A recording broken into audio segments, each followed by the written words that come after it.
그런데 문제는 이제 이 상황에서 사기치고 있는 이 가짜 내란 공범들을 필드치기 위해서 국힘의 강선영 같은 인물 또는 이 사람 장군 출신 아닙니까? 여성? 네, 맞습니다. 여성 장군 출신이죠? 헬기 간호장교 출신으로 장군 올랐던 이력을 그렇게 알고 있는데요.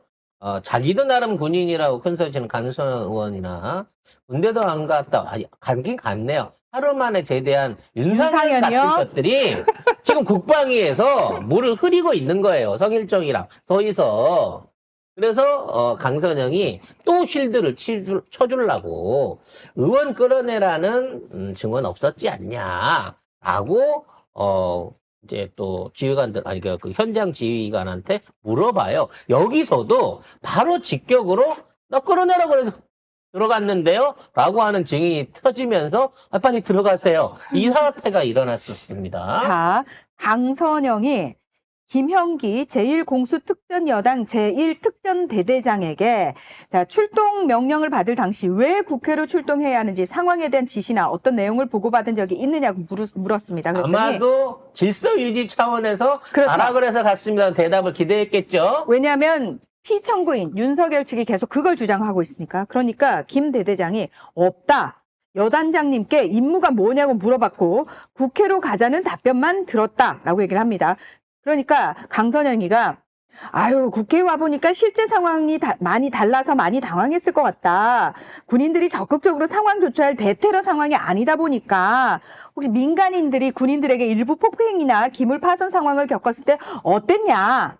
다시 말해서 윤석열이 그렇게 얘기를 하죠. 오히려 시민들이 또는 김현태가 그렇게 얘기하죠. 시민들이 군인을 폭행했다라는 정도로. 폭동을 이끌어내려고 그랬다. 너도 그렇게 듣고 왔지? 라고 기대감 있게 던진 거죠. 그러나 김 대대장은 마음이 아팠다. 저는 비상계엄 선포 이튿날인 4일 새벽 12시 30분에 임무를 부여받았다. 첫 번째, 담을 넘어가라. 그 다음 국회 본청으로 진입하고 국회의원을 끌어내라는 임무를 받았다. 그 얘기하면 안 되지. 그러면서 얘 교육받은 애 아니야? 처음 진입할 때부터 임무를 종료하고 국회를 탈출할 때까지 부대원들에게 그 임무를 부여하지 않았다.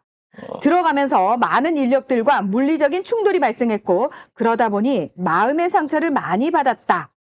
그러니까 뒷말만 필요했던 거예요. 근데 국회의원 끌어내라는 국회의원 끌어내는 명령을 내가 받아서 가는 거야. 근데 내가 그 말을 차마 부하들한테 못했어. 그 과정에 부하들이 막 시민들하고 부딪히는 과정을 보면서 야 같은 나라 군인인데 왜 우리 그렇죠. 국민이랑 저래야 되는 차원에서 그렇죠. 마음이 아팠다는 거야 이 새끼들아. 상부의 위법적인 지시로 인해서 국회로 출동한 군인들이 상처를 받았다는 얘기인 거죠.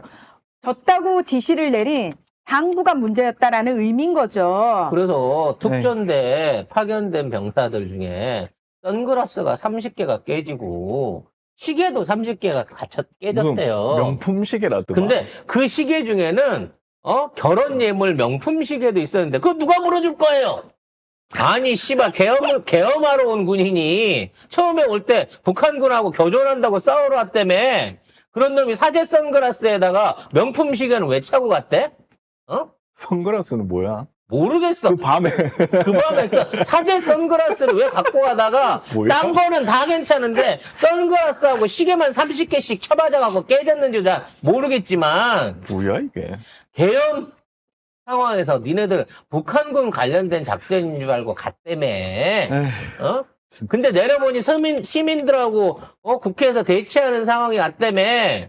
그러면 니들은 불법 계엄에 동조하는 상황에서 불법 계엄을 말하자면 완성시키기 위해서 왔었던 내란군인 거잖아. 내란군인 거. 근데 내란군인으로 왔 놈이 선글라스랑 시계 깨졌으니까 누가 물어낼 거냐고?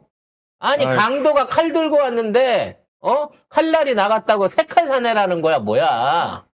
헐, 나 죽이려고 총 들고 들어왔는데 내 체포 과정에서 잃어버렸어. 총 내놔. 경찰한테 이거하고 똑같은 그렇죠. 거잖아. 내가 야구방망이로 폭행하려고 그랬는데 한 대 쳤는데 이 새끼 뼈가 단단해갖고 야구방망이가 휘어졌네? 내 야구방망이 물어내.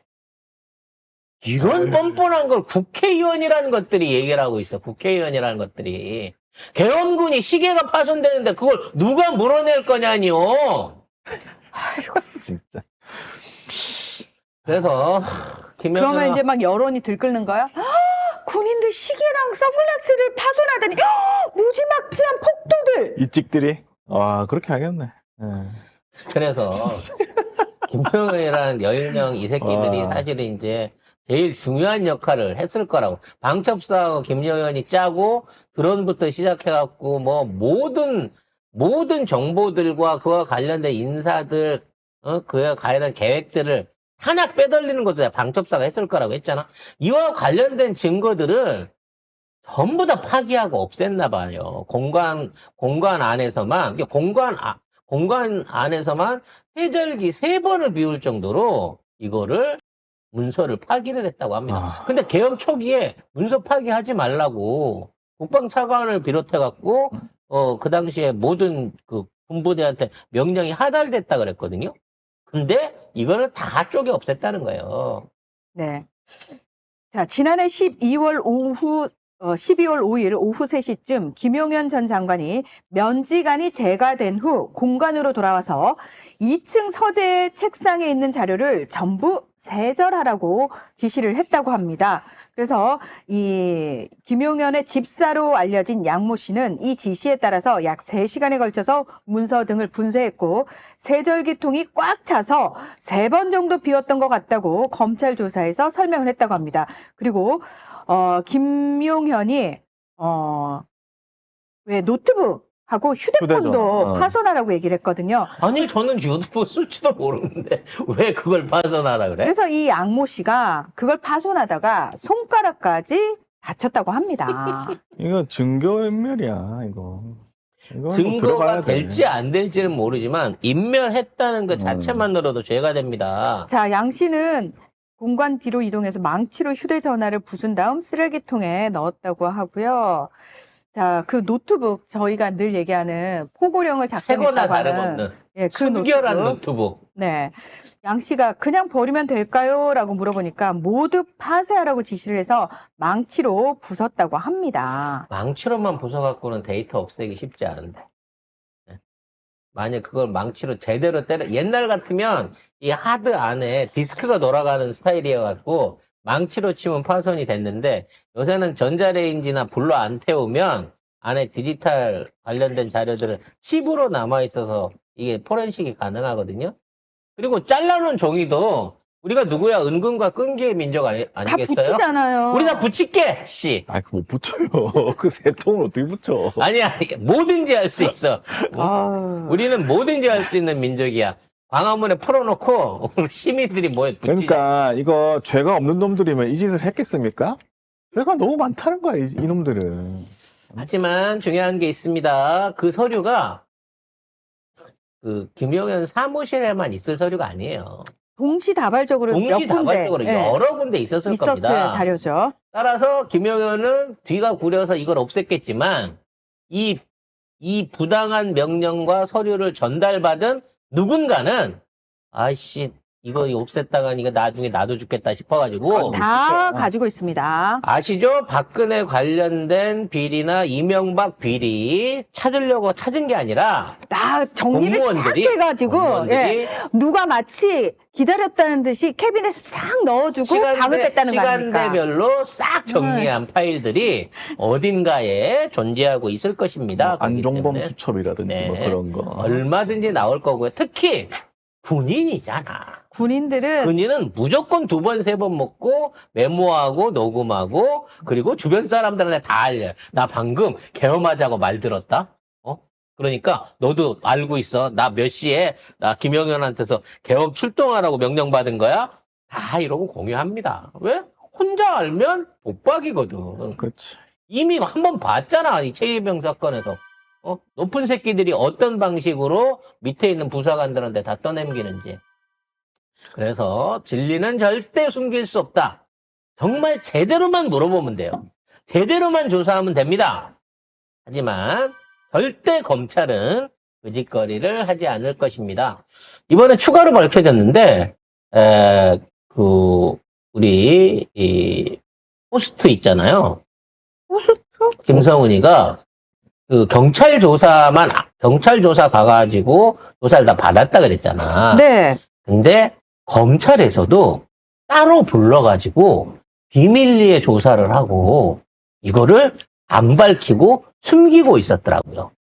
즉 경찰 가서 조사받고 나오는 몇 번 2차 조사를 받고 나오는 동안에 김성훈이를 검찰에서 불러갖고 따로 조사를 했다는 거야. 12일에 소환 조사를 했네. 네. 근데 이거를 안 밝히고 숨기고 있었다는 거지. 그럼 저거는 조사가 아닌 거야. 그럼 뭐지? 말맞춘 거지. 교육시킨 거지. 교육시키면서 갈머리를 해준 거지. 일머리를 정리해준 거지. 세미나 했구나. 그렇지. 경찰이 그렇게 얘기했어. 알았어. 내가 그러면 오고는 혐의 없음으로 종결 칠게 이러면서 사실상 김성훈을 세 번째 기각시키기 위해서 미리 12일부터 서로 짜움을 맞춰 왔었다는 거예요. 왜? 이 큰 인물이 이 중요성이 드러나고 있는 상황에서 이 소환 조사를 이거 지금까지 재소환이에요. 12일이 그러니까 재소환이라고요. 이거를 안 알릴 이유가 없잖아요. 안 알릴 이유가. 이게 12일 참고인 신분으로 불러서 조사한 것으로 19일에 알려졌습니다. 일주일 동안 몰랐네, 아무도. 그러니까 그 일주일 동안 저 안에서 이제 얘기가 나오고 있을 거고 이게 또 들통이 났기 때문에 또 모르게 소환을 해가지고 어떻게 빼줄지를 고민하겠죠.